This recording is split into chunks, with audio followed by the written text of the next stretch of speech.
everyone else seems to have been told about it. So on my right there we have Chris Nelson from the Democrats, Jonathan Munday from UKIP, Richard Garvie from Labour, and Marion Turner-Hawes from the Green Party.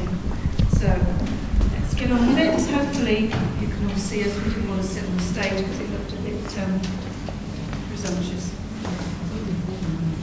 So we've got a couple of prepared questions. But first, I'd like each of the candidates in turn to just tell us in 2 minutes a little bit about them, very little bit, and why they're standing here in Wellingborough.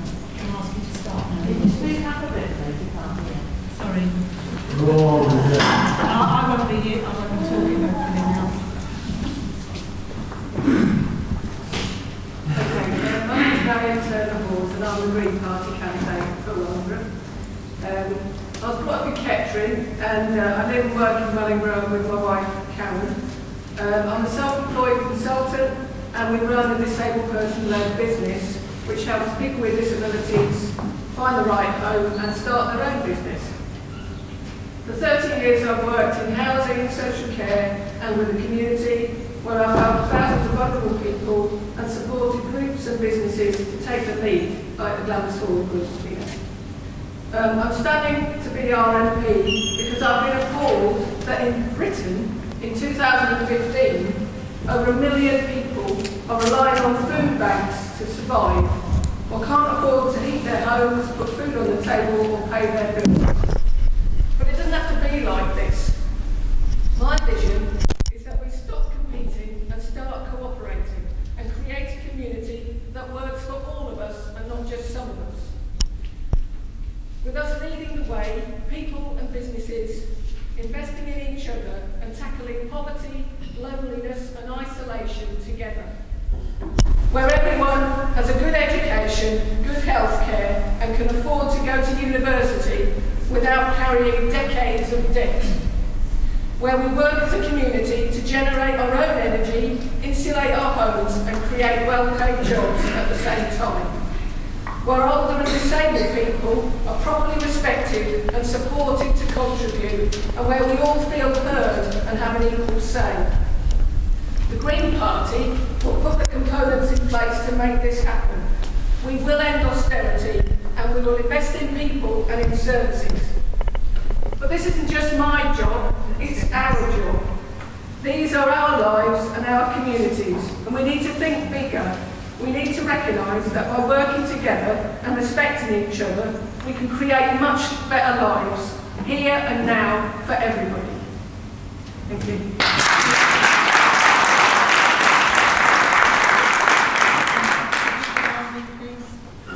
Hi everyone, my name's Richard Garvie. I'm the Labour Party candidate for Wellingborough and Rushden. I was selected 18 months ago and since then I've worked full-time as a volunteer, without pay, without being paid by the unions, as you've probably read in the Sun or the Daily Mail or anything else. Completely as a volunteer. We have a campaign centre in Rushden. We also have an office in Wellingborough. We pick up a lot of the casework that Peter doesn't do. So, you know, forever when we knock on doors, we speak to people on the phones, they tell us about Peter hasn't responded to their concerns or their issues or whatever else. So we pick that up, myself and my team of volunteers. We do a lot of the casework that should be done by Peter. For instance, you know, passports last summer, we must have done about 12 or 13 of them in the end. So that's what we're doing at the moment. I was born in Kettering, grew up in Northamptonshire, spent a little bit of time working away. At the age of 18, I was the youngest night manager, youngest senior manager in Morrison's at store level. I kind of worked my way up to be, you know, a senior manager within Tesco. So found sites for new stores. I ran a group of 20 shops, and my most recent job that I quit to come and be a volunteer, I opened a new Tesco store in Corby, which was the biggest timber frame building in Europe at the time. What's really important to me is that we get rid of exploitative zero-hour contracts. We give people decent contracts, decent working conditions. You know, being in a position that I was at Tesco, I certainly didn't use in my shops zero-hour contracts or, you know, ridiculous flexi contracts that people didn't know quite what they were doing. So I've also thought for the NHS in the county. We led the NHS campaign. We saved the Cynthia Spencer Hospice and the Cranswick Hospice from closure. I'm sure we'll talk a bit more about what I've done a bit later on, but I'm going to run out of time, so thank you for having me. And sorry I was late.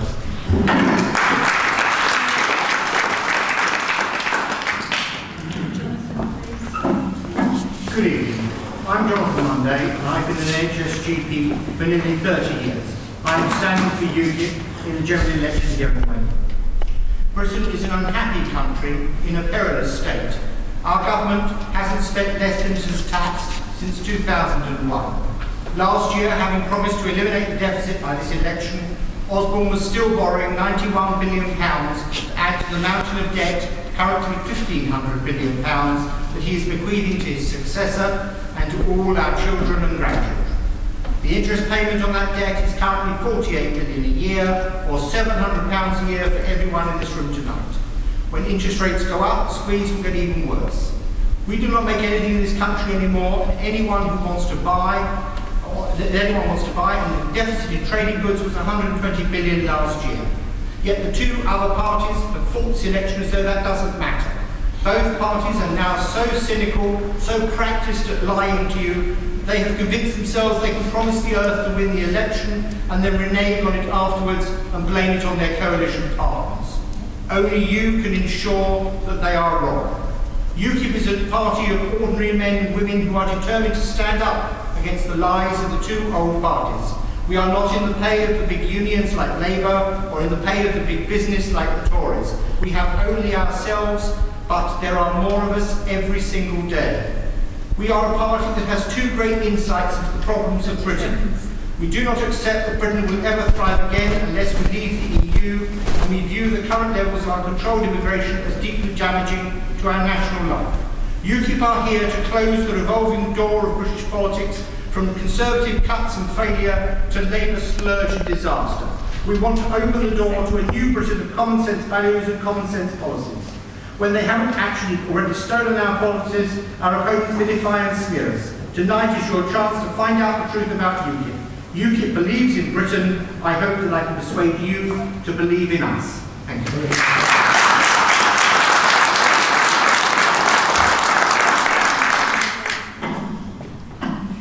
Hello. Okay.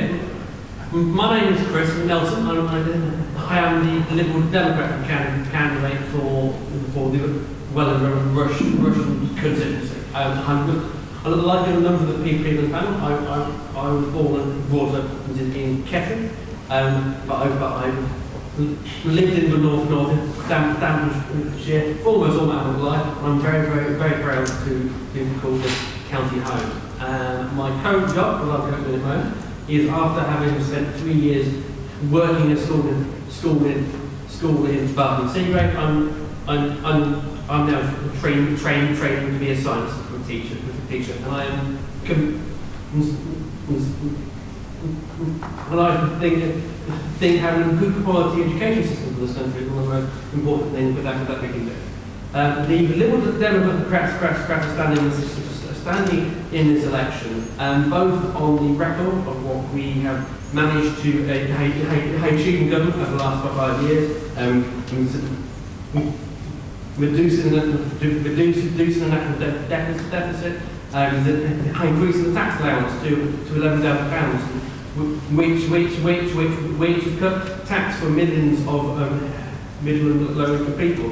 We've introduced the pupil premium, which has directed more money towards the most disadvantaged groups of the society. And we have brought in the triple lock on pensions, which ensures that never again will we have the monitor the pension increases that we have in Labour. What we want to do in the next 5 years is we want to chart a middle course between the cuts in the large cuts of the Conservatives and the large borrowing of Labour, to cut less than Tories and to borrow less than Labour. And we want to balance the budget within 3 years. We then want to spend the final 2 years of the Parliament investing in health and infrastructures. We want to spend another £8 billion on the NHS. We want to protect education funding, and contrary to my gentleman to the left, I think it's absolutely vital for jobs and prosperity for Britain to remain a firm member of the EU. And I will be talking about these issues later.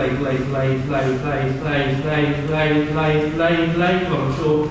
But in summary, the Lib Dems want to fight for a stronger economy, we want to fight for fair society, we want to ensure that as much as possible we can guarantee opportunity for all. Thank you.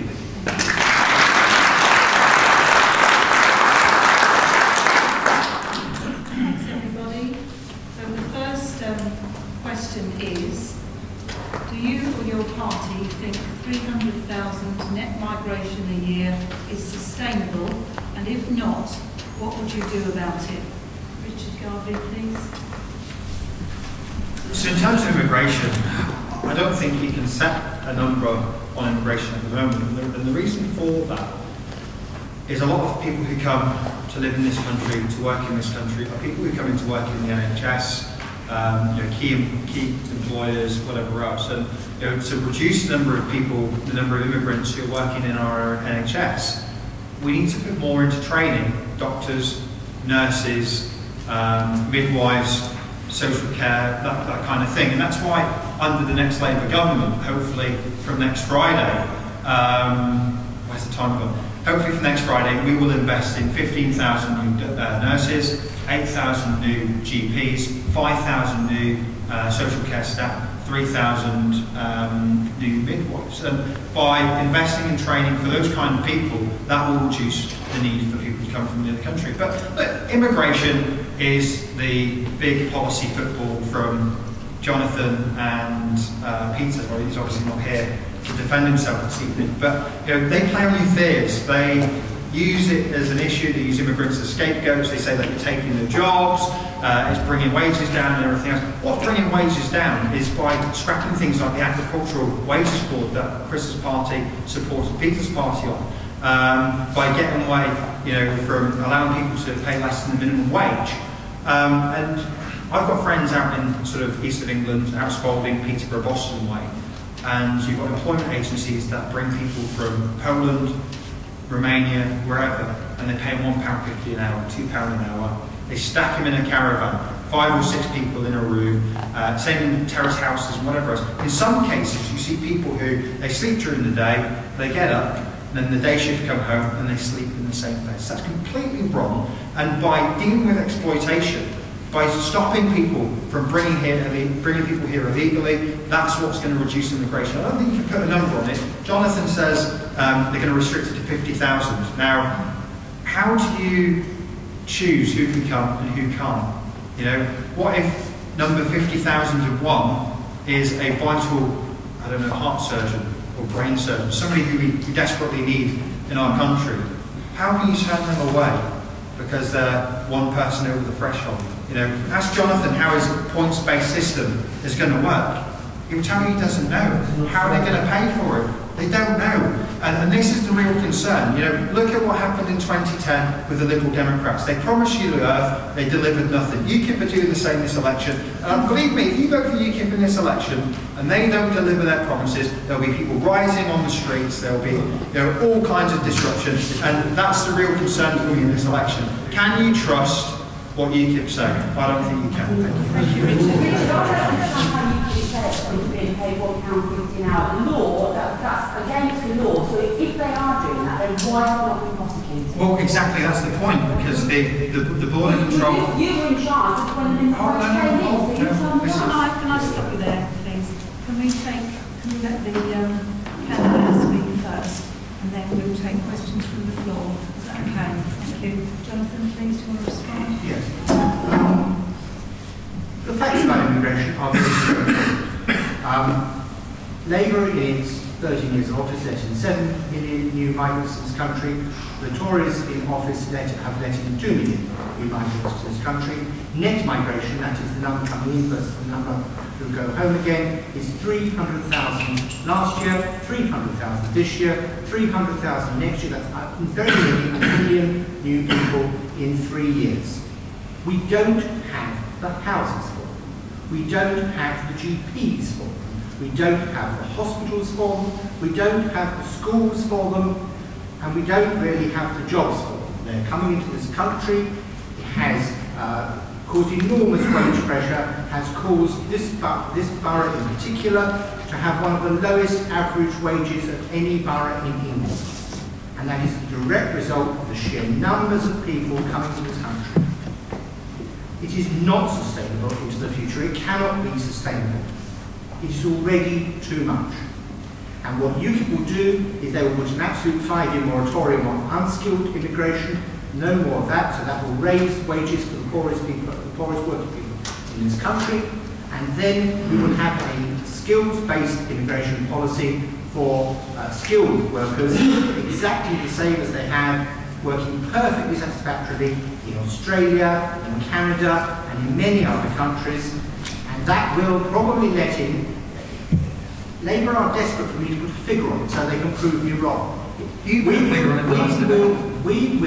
let in somewhere between 20 and 50,000 skilled workers a year who will take up jobs that are needed in universities, in doctors, there might be nurses, there might be engineers, there might be computer scientists, but there will be very small numbers of highly skilled people which our economy needs. And the idea, quite unashamedly, is that they will contribute to Britain as Britain contributes to them.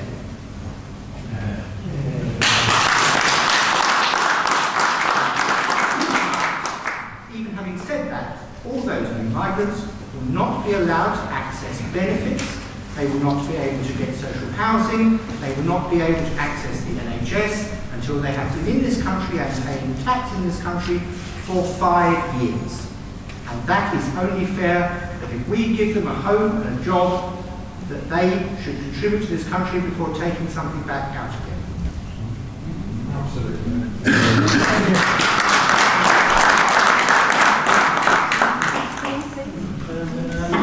Okay, thank you very much. So the question is about is doing 2008 migrants sustainable? Can we make it? And can we make it more sustainable? What the level Democrats promised in the last election regarding immigration is we want to get control of our borders. We had a ridiculous situation where we had a situation under the last government whereby we knew how many people came into it, but because we counted them in. But we didn't know how many people were still in the country because we didn't count them out. And so we had a ridiculous part of the situation where people from the home office were going around chasing people who had already left, and which makes it even harder to actually process the very large number of applications that we have in order to actually work out whether or not someone is entitled to live here or not, whether they're a refugee or not. And that was ridiculous. So what we have started to do is to reintroduce exit checks, and exit checks have been reintroduced at ferry terminals this year, and we want to continue doing that over the next few years. One thing we want to do in the time going forward is to make sure that the freedom of movement into the UK does not mean a freedom of claim. So what we want to ensure is that under the provisions already allowed in the EU treaties, we want to ensure that in order to be able to claim the benefits, you need to be working in the UK for a certain period of time in order to do that. Lots of the European countries do this, and we are the ones to do this as well, and it's something that I think is only fair and just. And I'm also saying another promise we made in 2010 was in the scandal practice, actually, in the last government, where we had people coming to the UK, families from war-torn areas, refugees, who were then taken to immigration centres, where children were imprisoned, whilst for years, whilst their cases were heard. We had children behind bars in this country, and we've ended that. But that was ended very early in 2010. I think that perhaps is the right thing to do. But I have to say, immigration is a two-way street. And if immigration does benefit us, EU migrants in the UK contribute more and to us than they take out of services. EU migrants in the country are helping to reduce the deficit. They've certainly increased the diversity of Wellingborough. It's a very very fascinating multicultural place. And as Richard said, there are many the NHS, many doctors, nurses, other new professionals, in fact increasingly teachers as well, because that's a shortage area. And we are bringing these people in from other countries and contributing to our economy. I mean, increasingly important in science subjects and engineering subjects, which is so important to our growth. And I think by leaving the EU, by cracking down on immigration, I think the danger is that we slam the door on Britain's future prosperity.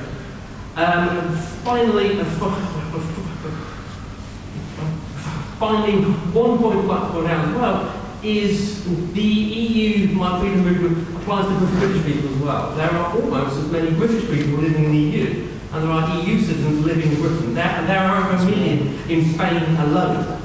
And if we leave the EU and we want to keep EU migrants out, we've then got to house all the British people coming back here. So it's not as simple as it's sometimes made out. So on the whole, let them have enacted tough, clear policies when it's fair to do so, but we welcome the very strong benefits that immigration can also bring to our country and to our area.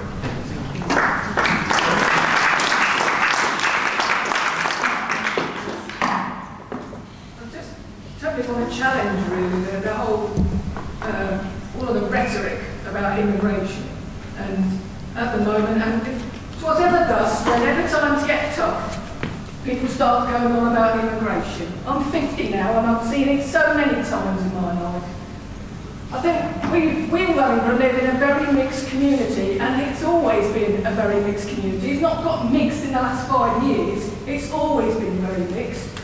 We share each other's skills, we share each other's abilities, and we learn how to live together. And we live very well together.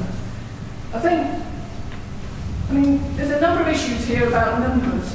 Exactly as Chris was saying, the whole issue about actually counting in the first place. I still doubt whether the Home Office actually know how many people from Britain are in other countries and how many people from other countries are actually in Britain. So the numbers on which all of this rhetoric is built are also questionable themselves. I'm not saying there isn't some truth there, but are there real facts here?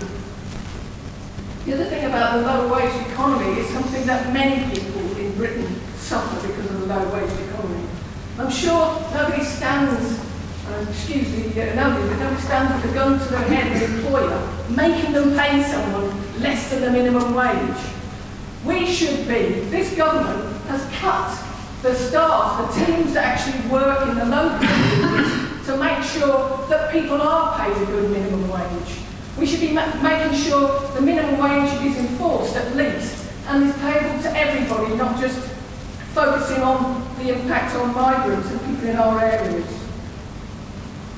The other point around restricting benefits, and I'm witnessing this in terms of the people I work and support and the people that other people within Wellingborough are working and supporting. The moment we start restricting the rights of some people, we start to affect the rights of ourselves, the rights of all of us. Just as the low wage economy affects some immigrants, it also affects thousands and thousands of people across Wellingborough. It affects millions of people across Britain. The same thing about restricting benefits. Once you start doing that, you find lots of reasons to exclude this group and that group and other groups. Let's have rules that are here for everybody, and let's respect everybody and recognise that we all make contributions in this country. We also make contributions abroad. If we put as much energy into working together and actually also having some social justice across Europe as well as the rest of the world, and making Europe work for us and not being slaves to certain people in the European Parliament, we can come up with better lives for all of us. And we can live together, and we are living together.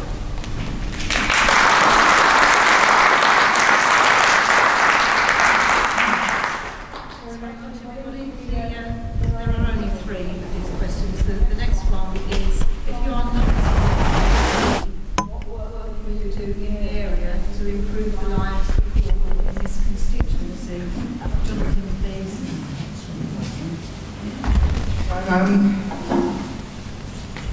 I am a relatively newcomer to this area, but I have been welcomed into it, and I am happy to have it as a new home.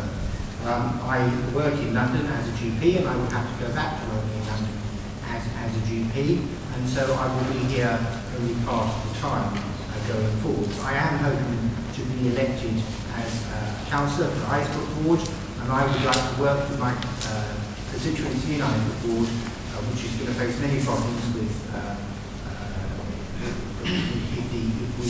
if you don't win this election. I really fear for what will happen to Wellingborough.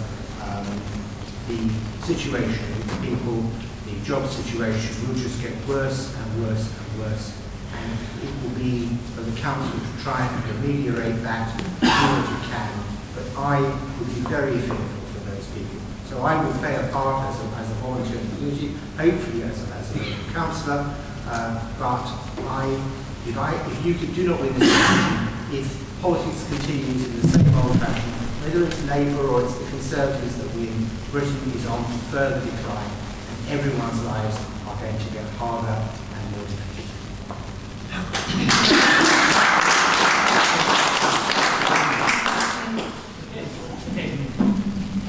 Thank you. When I'm not speaking as the parliamentary, I'm also the chairman of the Wellingborough branch of the Liberal Democrats. And so as far as I know, that when this election finishes, whatever the result is, my job will still be to organise and manage the Liberal Democrats in an area. And I'll tell you what we're going to do is what we're going to do is we are going to find local issues. We're going to knock on doors, speak to local residents, talk to you about what issues you have in your area, and then go about doing our best to fix them. And that is what the Liberal Democrats do in areas where we are strong, and in areas where there are Liberal Democrat councillors, they're a very strong satisfaction rate. What we do is we can go out and we might find potholes in a road, we might find graffiti on a fence, we may find all these little issues which, while on their own don't amount to much, and collectively they affect the way an area runs, an area looks, an area feels, and we want to try to deal with the issues that we have in our area from the bottom up. And that is what the Liberal Democrats will be doing over the next 5 years, whether or not. Now in this election, the Liberal Democrats are focusing on the general election because we think that the problems faced by the country are so important that that is what we want to focus our attention on in this election. But in years to come, we will be focusing very much on those very raw and smallish issues to try to make our area better. Thank you very much.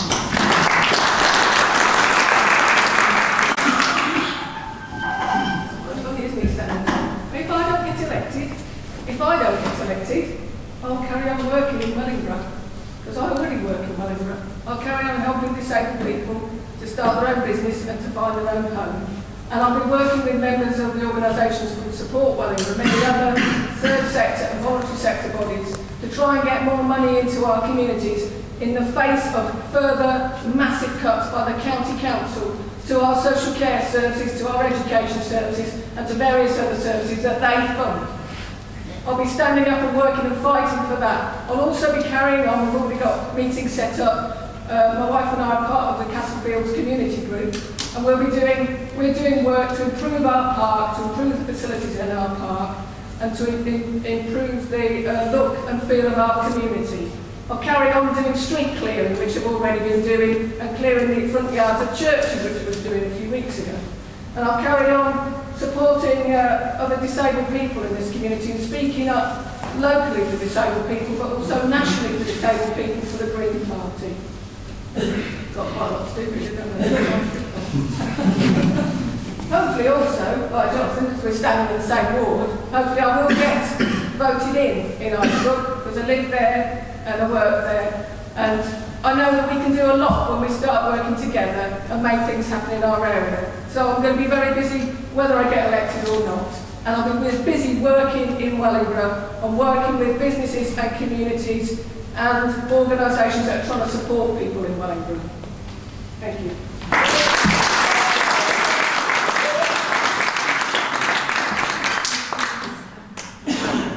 I live in Wellingborough. I have done for some time.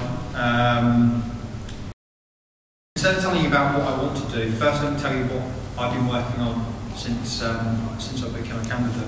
I fought for the NHS, the Cynthia Spencer Hospice and the Cransley Hospice were both under threat of closure. Under the coalition reforms to the NHS, which were, Jonathan was the chief cheerleader. If you Google it, he was the guy who led the letter of GPs in the country.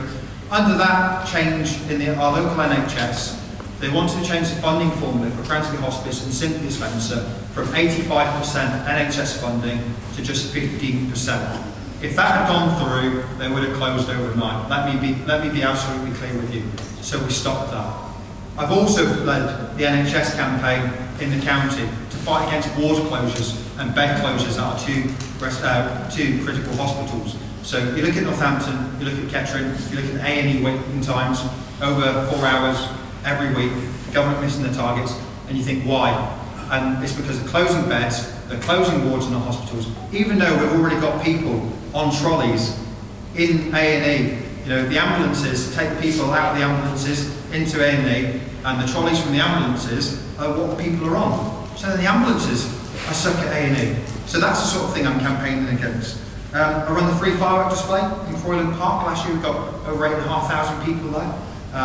Completely free for local people to come to, raise lots of money for the Friends of Croyland Gardens, and we'll be doing that again this year. It's very important to me, like Marion, that we invest in our green spaces and we invest in our parks. We're going to be running the Balloon Festival, which is taking place at Sidewell Aerodrome later this year. Public transport, you know, we reintroduced bus services. I know it doesn't apply to you directly, but people in Rushden, Higham Ferrers, Chester, Great Donington couldn't get a bus on a Sunday. They just couldn't get a bus to anywhere. So we've campaigned to introduce a bus service from those places to Northampton every week. And it actually does benefit Wellingborough, because instead of having an hourly bus service to Northampton, you now have a half-hourly bus service. Fighting for community services. Now, this is where I take my Labour Party hat off. I've always thought, no matter what I've done for local community services, and this building, you know, as you can see, fantastic facility, much underused by the council when we ran it. You know, as soon as I found out, I've been speaking to Heather about local education, and we ran an education thing in the Tithe Farm, and that's just when we started to get information about Glamis Hall. So I did everything I could to support the campaigners. It wasn't a Labour Party campaign, wasn't for votes or anything else. I just did whatever I could to help the campaigners. And people here, Kathy, Sarah, Graham, pardon? Well, yeah, well, to a certain point. You know, there's people here that were very involved in that campaign, and we supported them, or I supported them. But it wasn't for votes, and the reason it was a personal issue to me is that when my granddad couldn't go out anymore, he was dead within 6 months. He was just gone. You know, you don't go out, you don't get out, you don't socialise, you don't keep active, you're just going to slip away. So that's why I fought for this place alongside other community issues. Casework, ignored by Peter Bone. So we pick up probably about 150 pieces of casework a week. We don't get paid for it. My team of volunteers don't get paid for it, but we chase that up. There's been immigration issues, passport issues, you know, stuff that the MP should be doing. He doesn't do it. What does he do, and what do his staff do on the amount of money that they get paid? I don't know. Led the campaign for a cinema in Wellingborough. We actually had to petition the Tory council because they were going to turn down the opportunity to have a cinema in Wellingborough. But we petitioned the Tory councillors, and they've decided to explore the option. If I go to Parliament as your next MP, I'll fight for investment, I'll fight for infrastructure, and I'll fight for jobs for this constituency. That's all I want to do. I don't want to be on How We Got News for You. I don't want to be on telly and the news shows and everything else. I'm just a normal person standing to get the best deal for Wellingborough. And the main reason I stood is because I think we deserve better than Peter Bone. Thank you.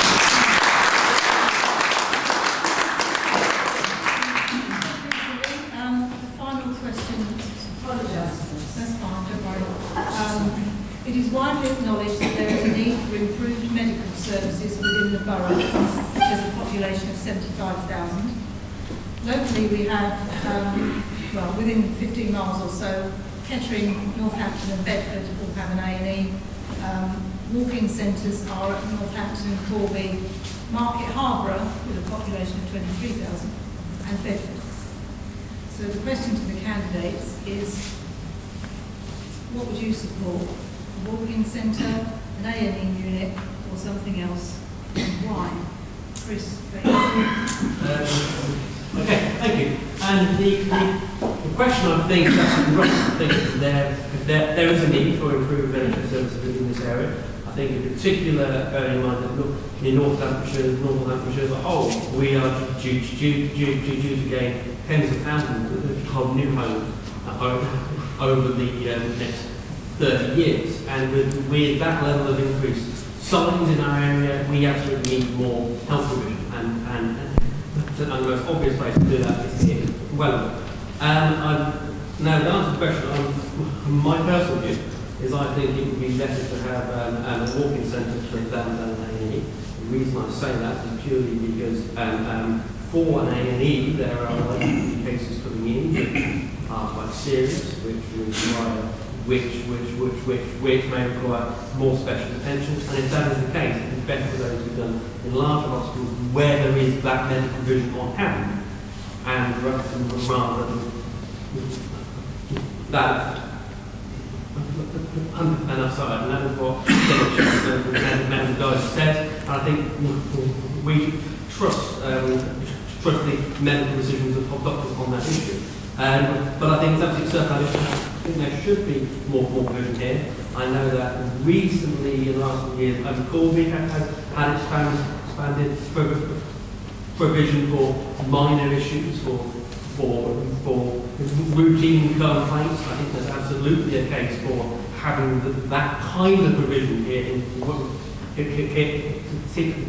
Wellingborough, precisely so that you don't have to travel to Kettering, to Northampton, to Bedford in order to get these very basic things done. So I think Wellingborough should be better served,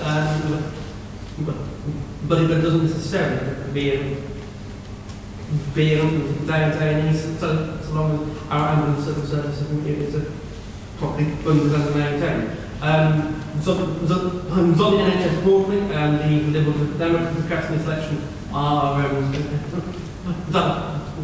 pledging to spend an extra 8 billion on the NHS, being speaking now to 2020.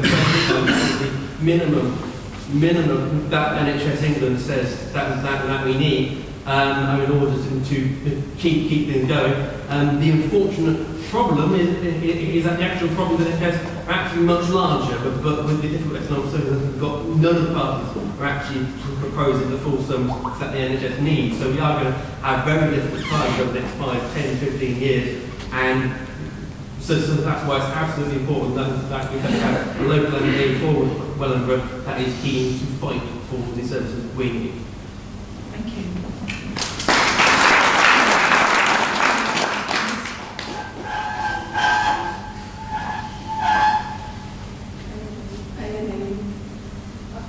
I suppose the answer to the question is an A&E walking-in service or a better A&E is actually both, and so much more, actually.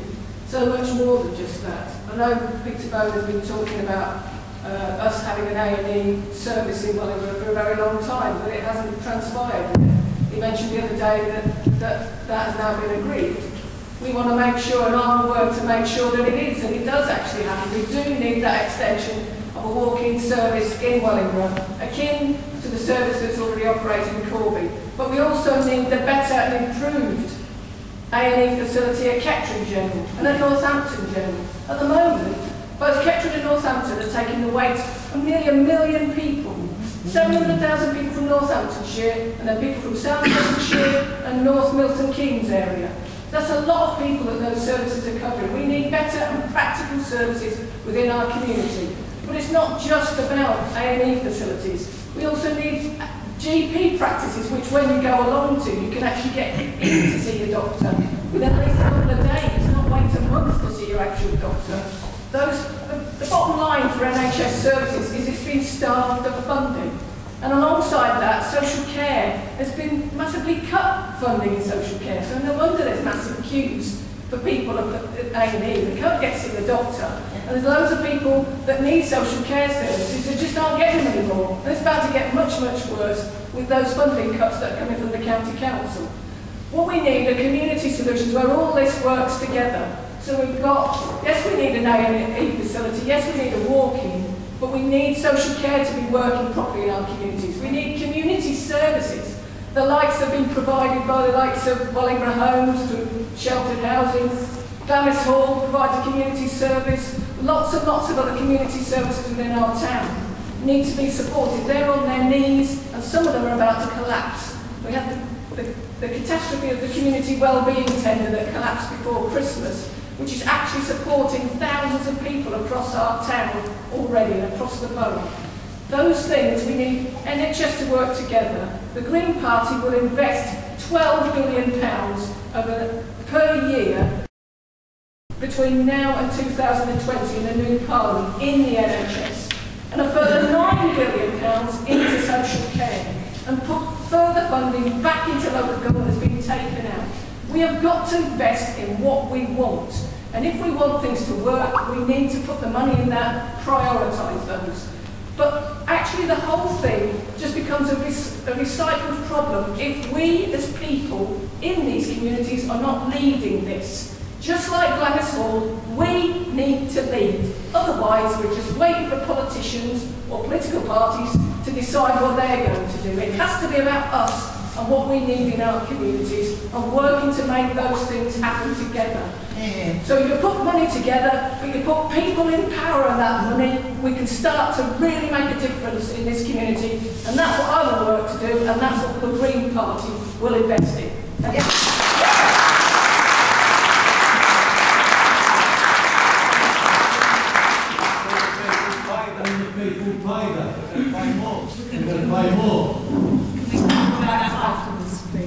Okay, so look, this election is really, really important. It's important that you listen to what people say. It's important that you go away from here tonight and you look at what each party is proposing on the NHS, because I believe only Labour will protect the NHS, and the reason why is we've got a fully costed plan. We're the only party that said how we're going to pay for what we're going to deliver. Now other people will shake their heads. The Tories, Peter, when he was here, when we were at Wellingborough last week, he broke his microphone because I asked him how he was going to pay for the extra £8 billion, and his answer, a stronger economy. But what does that mean? You know, how do we know that we're going to have a strong, you know, look at GDP today, 0.3%. When they got in 5 years ago, they had GDP growth of 1%. 0.7% more. So they're talking about a stronger economy to deliver a better NHS, but we don't even know if it's deliverable. So that's why I'm asking you to go away from here tonight and look at our plans. I'll tell you what the Labour plan is, and before I tell you what the national policy is, we don't have an urgent care centre within the next 5 years. If I'm your MP, I won't stand again. That's my #1 priority, okay? If it doesn't happen, if I can't make it happen, I don't deserve to be your MP. You know, Bowman has been the MP for 10 years now, and he hasn't delivered, okay? He keeps on saying, vote me in, and I'll deliver it for you next time. It hasn't happened. That's why I'm saying to you, if it's not here within 5 years, I won't stand again. We'll invest £2.5 billion in the NHS, bringing social care, mental health, and physical care all into one, and we'll have a whole body approach on the National Health Service.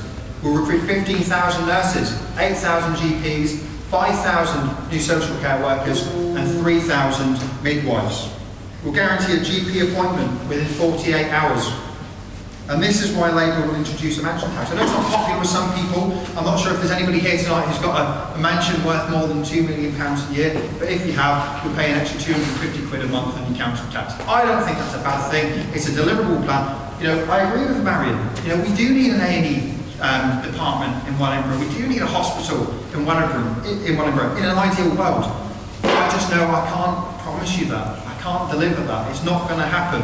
I know from speaking to the Shadow Health team that we'll have a walk-in urgent care facility, so broken limbs, cuts, all that kind of stuff. Anything more serious, you go to Kettering, and right there, I think it was Chris that said, with A&E, we need the support of a hospital. We can't have an A&E in Wellingborough unless we have a full-scale hospital. And it's just not going to happen, not in 5 years, not in 10 years.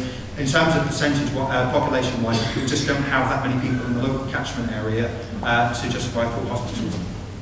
We have a fully costed plan. It's deliverable. We've said how we're going to pay for it. We've shown you how we're going to pay for it. Anybody else, go and have a look at our manifestos online, and I'll tell you now, that one pledge again, if I don't deliver a walk-in centre, an urgent care centre, within 5 years, I won't be your MP after 2020. I'll resign because I won't deserve to be your MP.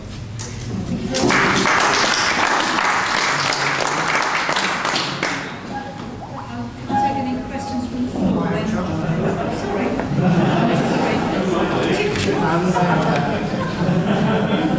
I've actually been Vice Chair of CCG, which is quite right.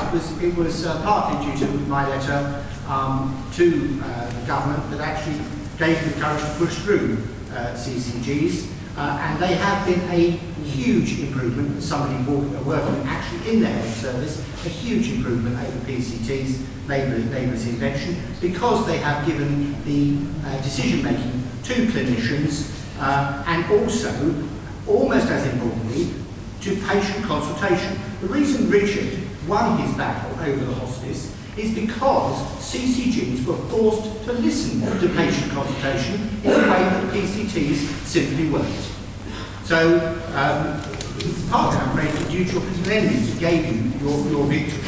But on the question of A&E, I'm afraid that again, the medical evidence is not, the A&E is not like it is because of cuts. The A&E is like it is because of medical evidence. And what the medical evidence shows is that if you're going to deliver emergency care is better delivered in big centres where they have all the people on hand 24 hours a day, 7 days a week, and they can all work together to save your life. And there is endless amounts of medical evidence for that. One very simple example is stroke deaths have been cut enormously because they created stroke super centres which you got rushed to as soon as you had a stroke, and that has cut the deaths from stroke by a significant amount.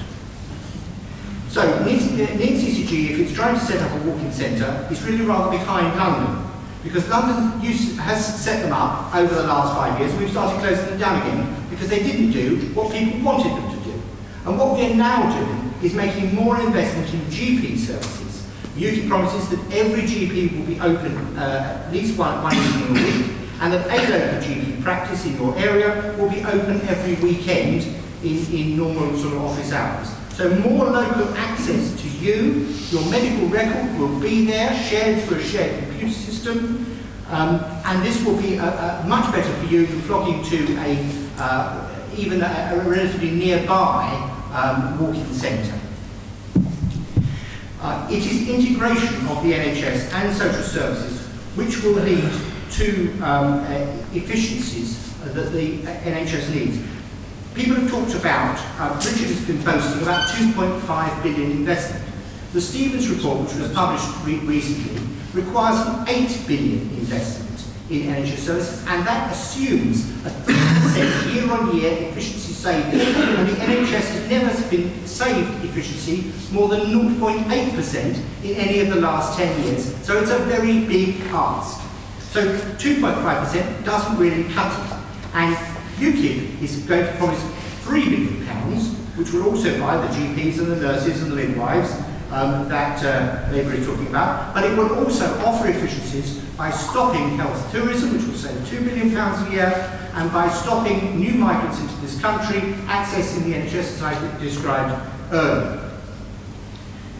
But the reason that funding in the East Midlands is so tight, and tighter than it is in London, is because of the Barnett formula, which gives Scotland £10,000 per person on public service expenditure, whereas here in Northamptonshire we only get £8,000.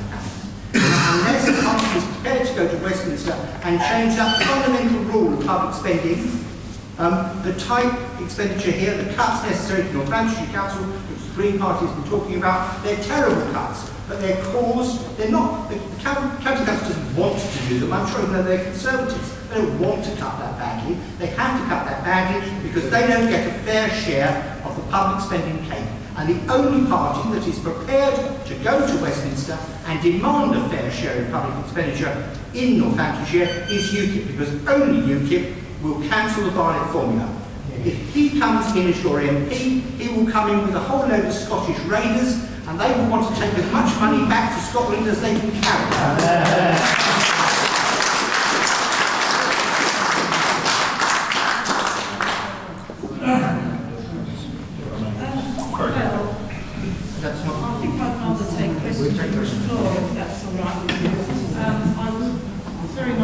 Finish at 9 because I don't know about you either. So that means we've got about 30 minutes before we wrap up.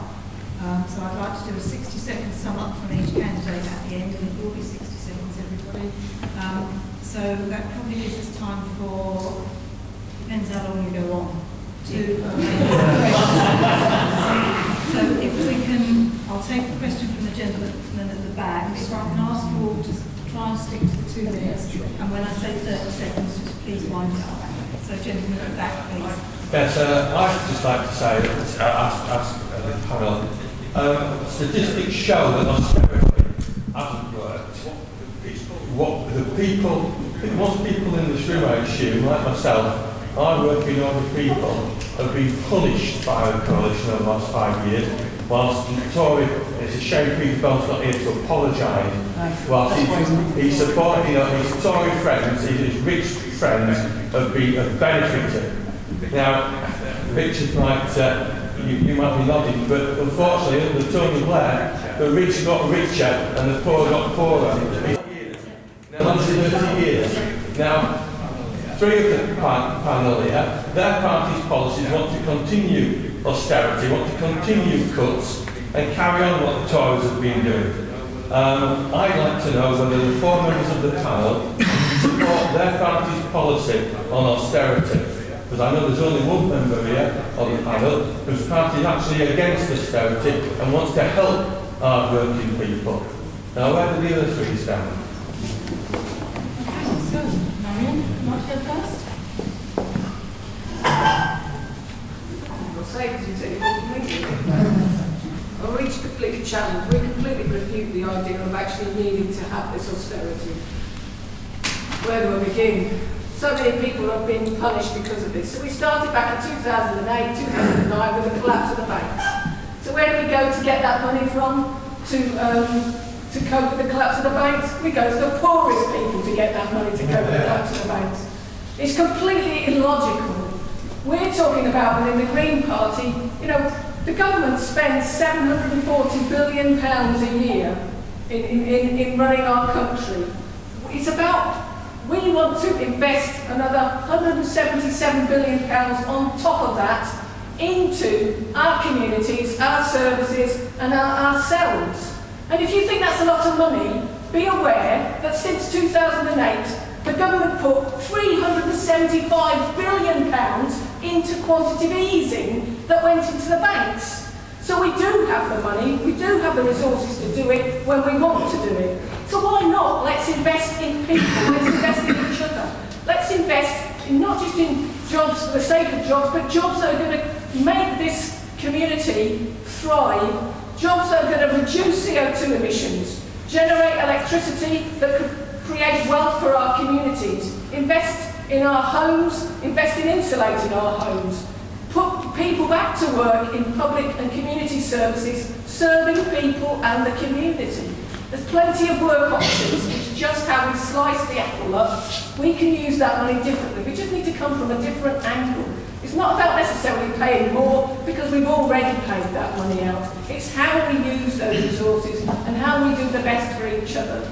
We will have tax raising powers. We will we'll introduce a wealth tax that targets people with a wealth over £3 million. We will introduce a Robin Hood tax that's on bank transactions, which are still undermining our economy. We still haven't sorted that one out. So we need to put that in. We'll be going after tax avoidance. Tax avoidance, a national figure of £120 billion is not collected every year. That could wipe out the deficit in one sweep. We just need to do the things that we commit to do. And we also need to make sure that we collect from the wealthy and just share it. It's not about taking all the wealth from the wealthy, it's just a small percentage so that we can all get something. If we don't invest in public services, we'll end up needing our own police force, our own ambulance service, our own NHS for ourselves. If we didn't have them, we'd create them because we pool our money anyway. So let's do it now together. Let's think completely differently because we need it. And if we do this, we can do this for each other, not just for certain people in power. It has to be for all of us. We can invest that money, just slice it up differently. It sounds unrealistic, but it's as realistic and it's as costly as anything that any of these other parties are claiming. It's just using your money differently. But differently. What you haven't said is how much money the Green Party want to send overseas. We have to have a question. That's all. Can we take that one?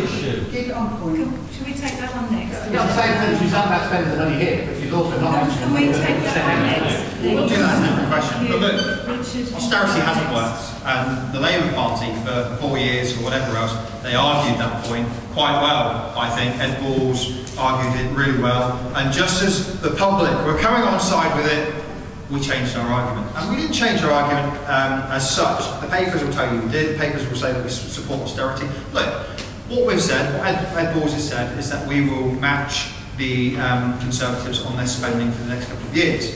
But it doesn't mean we can do things the same way. We'll do things with our own priorities. We will do things in a different way. And just, you know, like I say, have a look at all our manifestos because that details what we are going to do. Let me tell you, for instance, bankers' bonuses. We will have an annual bankers' bonuses tax. Why haven't we got that already? Why didn't we do it under the last Labour government? We'll do it this time, okay? Top rate of tax will go up 5 pence. So if you earn over 150 grand, I'm sorry, you'll pay 50 pence per pound instead of 45 pence. Tax avoidance. Instead of having 300 people chasing all of the massive businesses that are avoiding tax, and then having tens of thousands of people out chasing little man who's taking £10 extra in benefits and then sending him to court and sending him to prison. Let's tackle the big companies. Let's get the money from them. Then we won't need austerity. In our policies, you can see what we're going to be doing differently from the Tories, okay? And like I say, you can take my word for it, you can disbelieve me. It's for you to go and have a look at our manifestos. But in terms of local policies, we've got the county. A couple of people said about the county council. You know what I'd do with the county council? I'd scrap it. I'd have a unitary authority. Say it was 8 or 9 million pounds on staffing alone, and that 8 or 9 million pounds will mean we don't have to cut on the fire services. We don't have to lose the cells at the police station, which closed quite some time ago. That money will be valuable to every person in Wellingborough and Rushden. I don't know if that's my party's policy in the county council, but look, I am my own man. I speak from the heart. I'm a normal person. I see what's going wrong with our community. I see what's going wrong with our country, and that's why we need more real people in Parliament. Not people who've done politics degrees or been to Oxford or Cambridge or whatever else. We need real people in Parliament, and that's what I offer you as a candidate. Look, this election, unfortunately, because of the electoral system we have, is between me and Peter. In my view, look at the polls. Let me speak. Look at the polls. Look at the polls. Everything else. This is a straight fight between me and Peter. And I believe we deserve better than Peter Bowman. Okay. We deserve a local, hard-working candidate. Now, I can offer that. Labour did do things wrong prior to 2010. I wasn't a member of the party then. Okay, but I didn't introduce primary care trusts and foundation trusts, which took money out of the NHS. We really want to get more money under the Labour proposal. If you're going to heckle, guys, just coming. If you let me speak, I'm coming to it. But the more you heckle me, the longer it takes me to get to that point. Okay, we didn't pack the room out with Labour Party borough council candidates. Okay, so please have a bit of respect for all the candidates. Labour introduced PF5. It was wrong. Okay, the new hospitals went wrong. The services that we provided went wrong, but the way that we funded it and benefited the already rich people in this country, people who are now funding UKIP, they're the people that benefited from PF5. They are people who benefited from PFI. We will change. Business deal was all about. We will take privatisation out of the NHS. That will save billions, okay? We'll take the privatisation out of NHS. We'll take the privatisation out of our education establishments, okay? That will allow our schools, our hospitals, our doctor surgeries to be better funded, okay? That's what Labour policy stands for. You can check our manifesto, everything's fully costed. It's a lot more than I could say about the UKIP policies. Thank you.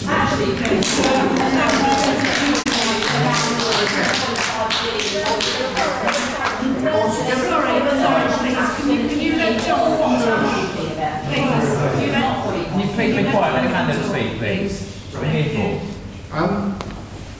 Austerity hasn't worked, but there are, UKIP has a new method of dealing with the situation. We are going to cut 32 billion of untouched budgets that will allow us to protect vital public services. These are budgets that are sacred to the other three parties, which they will not even think about touching.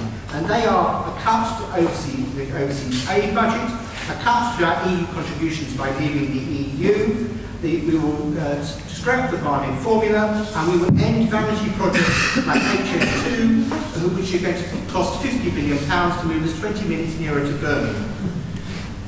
We are going to take that 32 billion and we are going to spend 18 billion of it on tax cuts to stimulate growth, to make everyone have more money in their pocket, and to allow new jobs to be created in this country.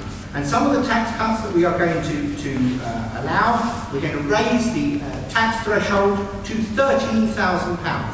So no one on minimum wage will pay any tax.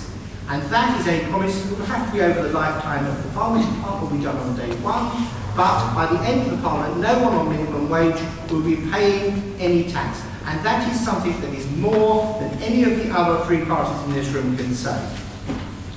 We will also scrap the bedroom tax. That's perhaps slightly surprising for you think of us as a right-wing party, but no, we don't want to. We think that's a monstrously unfair tax, particularly for many disabled people, and we will scrap it. Also to help disabled people, we will scrap the ATOS tests to control their benefits, and we'll hand the system over to GPs who know them. We will money on carers allowance, we will give carers the same money as job seekers allowance, which will give them an extra £572 more a year. But we will also improve the economy. We will make tax cuts for small businesses. Small businesses employ more people in this country than all of the large businesses. They are the job creators for this country. We will cut their red tape by leaving the EU, and we will give them tax cuts in the form of cuts to business rates that will allow them to take on new staff and create new, well-paid jobs. We will crack down on tax avoidance as well. We're going to reform corporation tax and ensure that Google and Amazon pay a fair share of the billions of pounds of profit they make in this country into our exchequer and not into Dublin, as they seem to be hanging on at the moment. But we will also crack down on benefits fraud. As a GP, I know very well that there are many people who live on benefits when they can really do a job or are in fact doing a job in the black economy. So we are going to cut from non-essential budgets. We are going to give you your money back as tax cuts, and we're going to spread that out to help principally low-wage working people, but we are going to increase jobs in this country and increase prosperity, and that is the way through growth to get us out of the terrible fix that we are in, not just pulling tax cuts out of the air, driving wealth creators away from this country, but actually creating real jobs on the ground to make everyone richer. Thank you.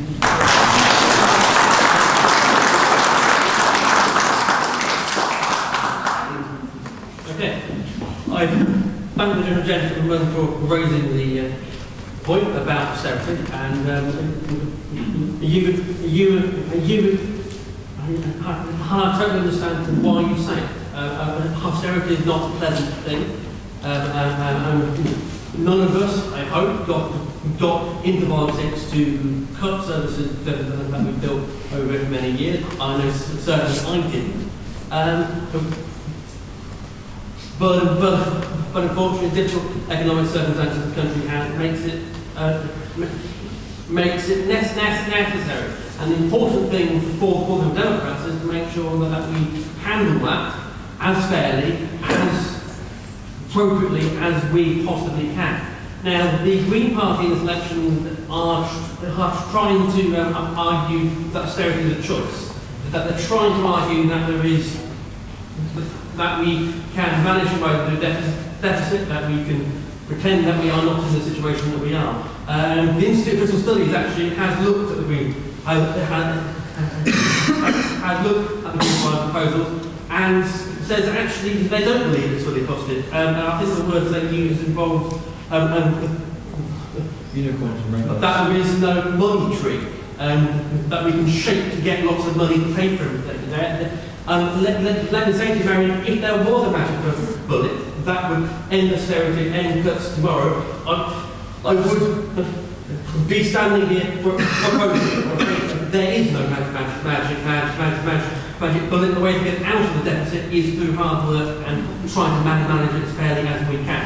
Now, in 2010, when the coalition government took over from the Labour government, Liberal Health Minister David Lord found on his desk a note which said, "Dear Chief Secretary, I'm afraid to say there is no money left." And that was our inheritance when we came into government. We had a situation where for every pound the government spent, only 80 pence was actually raising taxes. The other 20% we were borrowing on the nation's credit card. And what that has meant is right now the national debt is over 1.5 trillion pounds. It's a huge amount, and unless we actually reduce the amount that we are borrowing just to keep the lights on, then that debt is going to grow and grow and grow. And I'm afraid the Green Party proposals, I'm afraid they are trying to save our own skin by burdening our grandchildren with huge amounts of debt. I think we have to take responsibility for what we've done.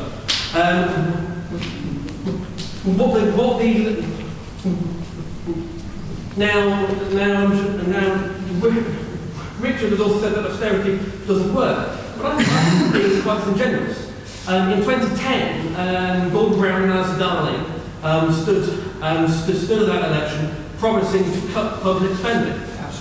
They promised to cut public spending by more than the coalition has actually cut public spending. And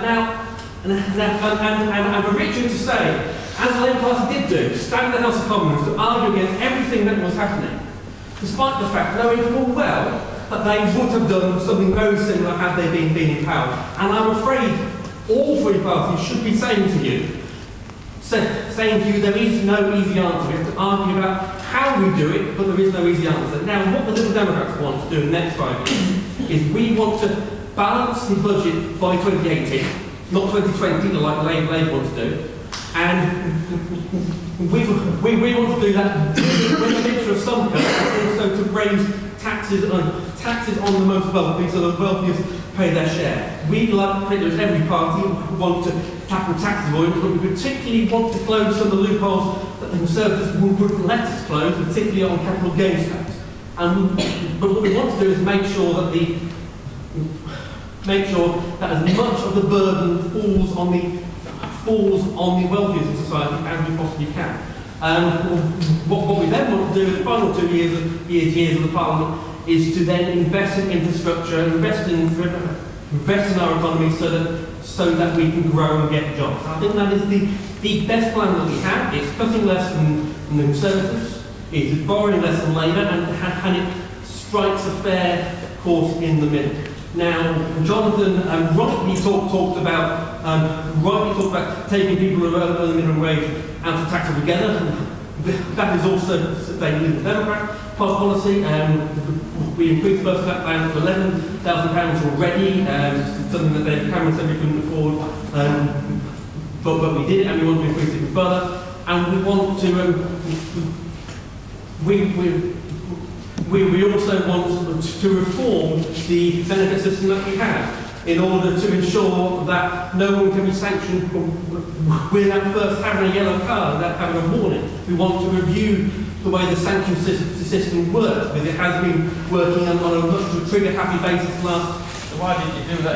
Well, they've done what we can, but in a coalition government, you can't always, because no party won, we can't get everything that we wanted, but that's one thing that we're fighting for this time. And we also want to reform the bedroom tax so that no one has to pay it unless they are first offered a smaller house and they refuse. And that is not the situation at the moment. It's what the SNP are trying to do in Scotland. And that's it. I will finish now and do so. There's plenty more to say, but please go and read out now.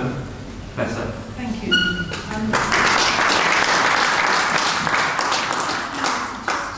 There's been an awful lot of scribbling during all these this last thing. So, would we like to take another question, or would we like the candidates to respond to one another? Take another question, hands up.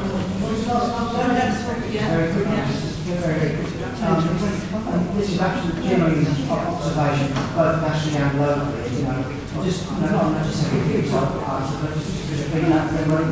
We really appreciate it. Honestly, this is totally genuine. I genuinely don't think the big parties get it about immigration. There's lots of noise. Can I stop you, please? No, please, because we've already talked about immigration and we've only got a quarter of an hour. There's actually 10 minutes left.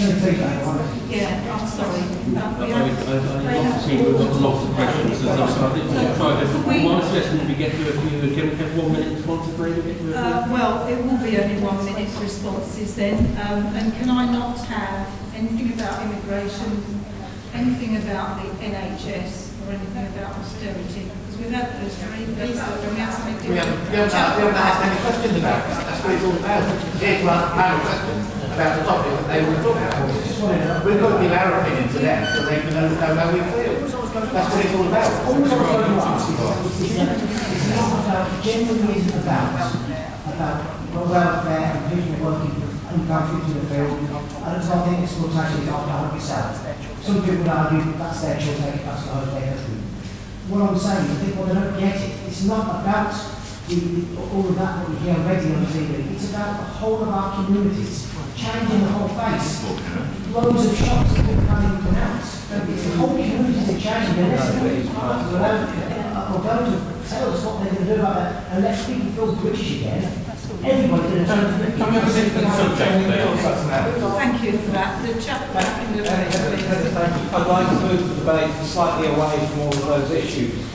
Last week, in the Council of Europe, member states passed a report unanimously, heavily criticising the UK for the manner by which it removes unnecessarily children from mothers and families. I would have been hearing the views of each candidate on the delicate subject of forced adoption and what they would do, firstly, to stop it, and secondly, how they would approach the secretness of the family courts that take so many away from their parents. Okay, thank you. Thanks for that question. Look, I mean, when I was brought up from the age of 2 months by my grandparents, and I was forever in the family courts with my dad fighting for us, my mum fighting for us, and whatever else. So I certainly share those concerns. What we had, not just under this government, but under the last government as well, were social workers rewarded for rehoming children and essentially breaking up families, and that was wrong, and that's something that we will address under the next Labour government. My concern here in Northamptonshire is that children's services at County Council, like pretty much every other department, are being privatised. So you've got companies that are being set up to run services by the County Council themselves, you've got other companies that are being contracted to provide those services. The big thing for me is when things go wrong, when children are wrongly taken from their families, what's the consequence? What happens then? We shouldn't be covering these things up. It shouldn't be kept in secret. And I've certainly seen a lot of the reports from places like Norwich and everything else that have been on Facebook, and I appreciate your concerns. I will do everything I possibly can to, for anybody in those situations, in our town, in Rushden, in the villages, in this constituency, to make sure that they have a fair hearing of their case and any wrongs are righted.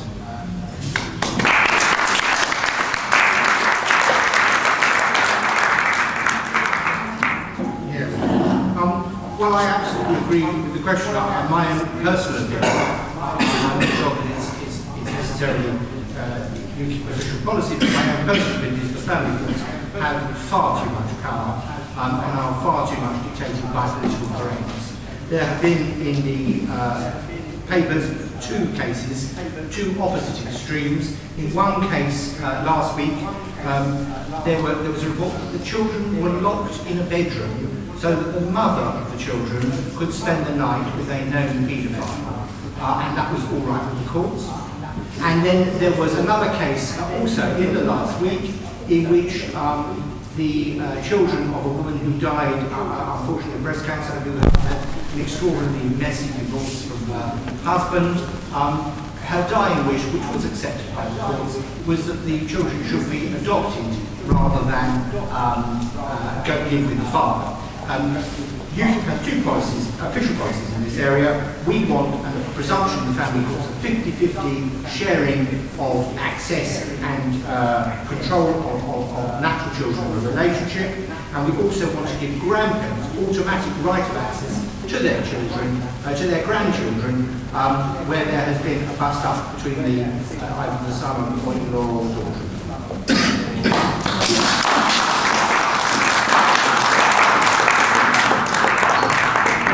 I have in the Hamarods in school, and as a high training, we are warned all the time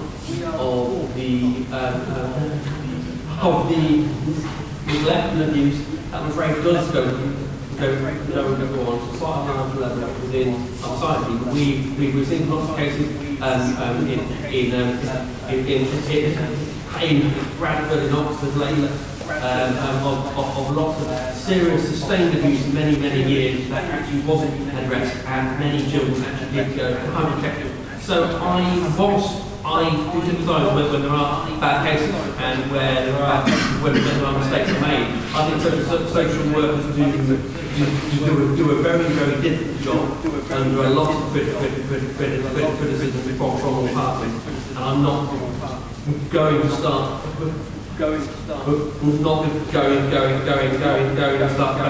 fashions. I know the social workers in Northamptonshire have faced over many years from the County Council. Even before austerity was taking place, they were cutting funds from children's services and from facilities which could have helped deal with these issues, and it's unfortunate. It is unfortunate, but what I think we need to be clear about is that neglect does happen. I've dealt with students myself who have had very difficult upbringing, and I've seen with my own eyes the effect it has on their character, on their ability to believe in themselves, on their ability to work. And whilst social workers may well make mistakes from time to time, and I think we should support the hard work that they do. I think the family courts could be a little bit more open than they are. The family courts also do a very difficult job, and I think we should be grateful for the work that they do.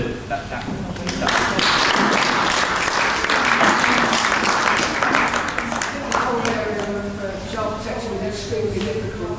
I know from working in social care for many years, more in adult social care really than children. It's very hard, and the people that often get the brunt of blame if things go wrong are social workers or local authorities, but not just those bodies, so do other people as well, that are also supposed to be helping and safeguarding children. I think one of the things that really concerned me at this time, and has been for the last few years, clearly Northamptonshire County Council there's been some real concerns about their performance with the children's services as well, but they put a lot of money in to try and address that and to try and bring those services up to scratch, but there's not new money. There's, in times when of austerity, the safety and the concerns for both the children and adults increases because services are being cut, because people are not checking, because there is no objectivity. And I think whether it's a family court, we might experience more with family courts, it's issues for disabled children, where they might be taken into care and you know, families have no say, they're taken off somewhere else on the other side of Britain. I think that what we need to look at is how to make the whole process much more transparent and how to enable people and families to play a big role in both checking the appropriateness of the decisions of family courts, but also in the safeguarding role anyway. You know, there's stuff going on in our communities down the road from us. We need to be taking an interest. We need to be caring about services in our community and caring about children and adults. So we need to take an active role in that, as well as checking those services that are already in place at the moment and offering opportunities for families to support in that role too. Thank you. Thank you very much.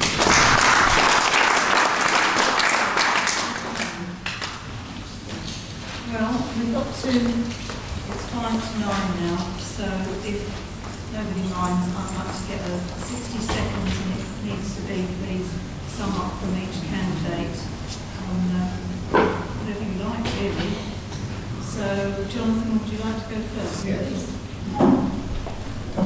I spoke in my introduction of the revolving door of British politics, and if opinion polls are to be believed, it looks like it's Labour's turn to ruin the country this time. The opinion polls are averages. Britain is not one election, but 650 elections, and here in Wellingborough the situation is very different. Richard Garvie told me this evening his canvas return shows him at 39%. I know that my return shows UKIP on over 31. If we allow 10% for the Greens and Lib Debs together, that means that the Conservative vote has collapsed here as it did in 1997. We shouldn't be surprised about this. Peter Bone hasn't bothered to campaign in his own constituency, preferring to go to Corby, and isn't it a disgrace that he isn't here this evening with us? Wellingborough has suffered through this recession more than most, with one of the lowest average incomes of any borough in England, with too many people on 0 hours contracts, with zero social protection, and increasing numbers needing food banks. If you want to stop Labour winning here, the only game in town is UKIP, and I appeal to all those who fear the consequences of letting Ed Balls and his Scottish Raiders near the UK Treasury again to vote UKIP to keep Labour out. Thank you.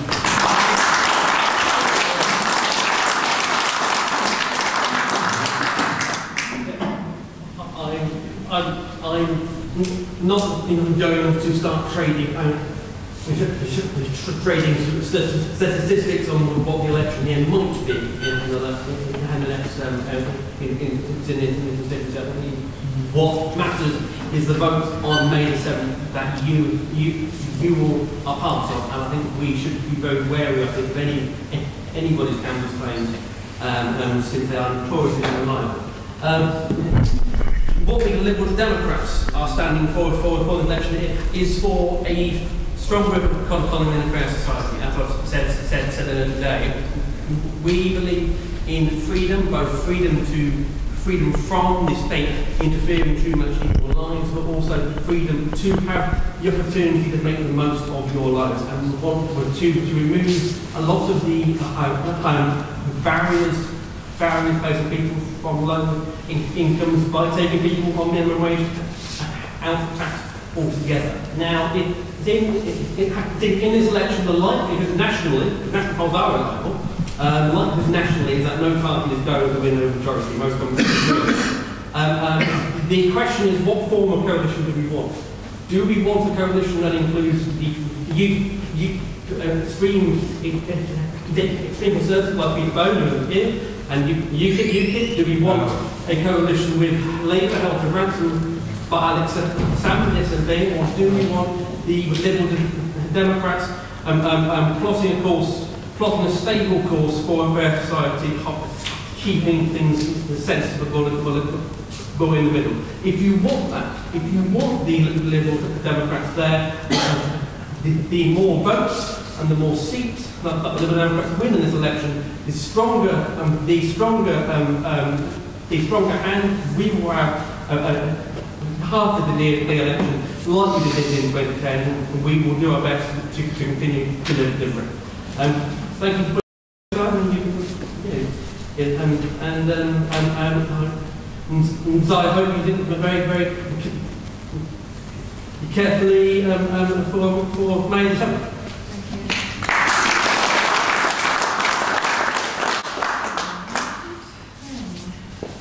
Marion, please. Next week, and some of you may have voted already, but next week when the rest of us vote, we're not really voting for our Prime Minister, and actually we're not even voting for our government, but actually voting for who's going to be our MP. So you've seen us, well, most of us here tonight, and you've heard from all of us here tonight, and I hope that you've got a better idea of which of us would actually make a very good MP. Which of us will be able to stand up and speak, not just in Parliament, but also within our communities, to help lead in our communities and to help encourage people and businesses to work together for the better of our community. I work and live here. I already work to make things better in my community, not just for individuals, but with organisations. I also work with businesses. I've been working in business all my life, for the last 10 years. I've been self-employed. I've got a lot of experience in working in different fields. And I think if we want...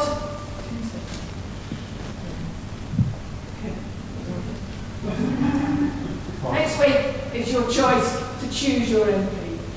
Trust your intuition with all of us. Which of us would you like to be our MP? Which of us is going to work for the best of this community? I hope that you'll choose me to do that. Thank you.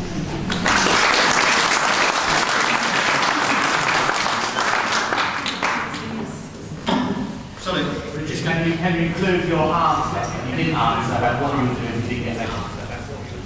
You didn't answer the question. You just carried on going what you've done with art. You didn't answer the question. You were taking over and answering that question.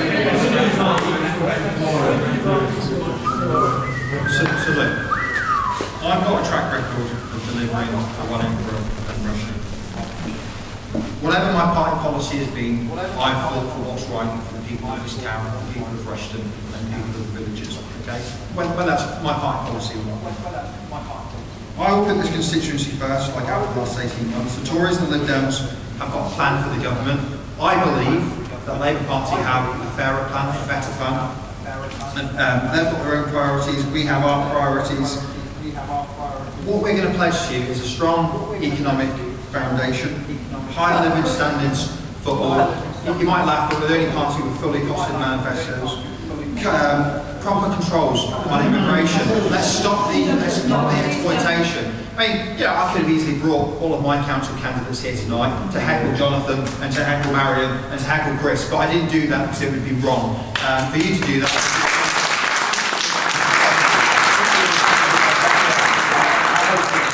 They're voting for this May.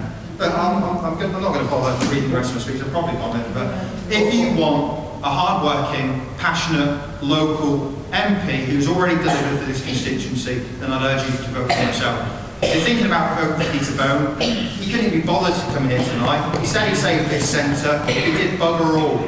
He did absolutely nothing, okay? So if you're thinking about voting for Peter Bone, don't. He couldn't even be bothered to show his face tonight. It's either himself or one of the other candidates. Don't vote for Peter Bone.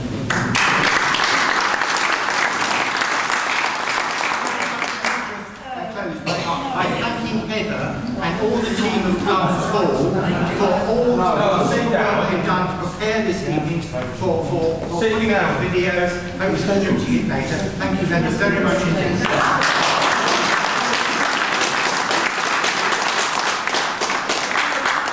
I'd just like to wrap up by saying I've seen various election leaflets and things that have come through my door and others' doors. The two people that really helped us the most during our campaign are Marion and Richard.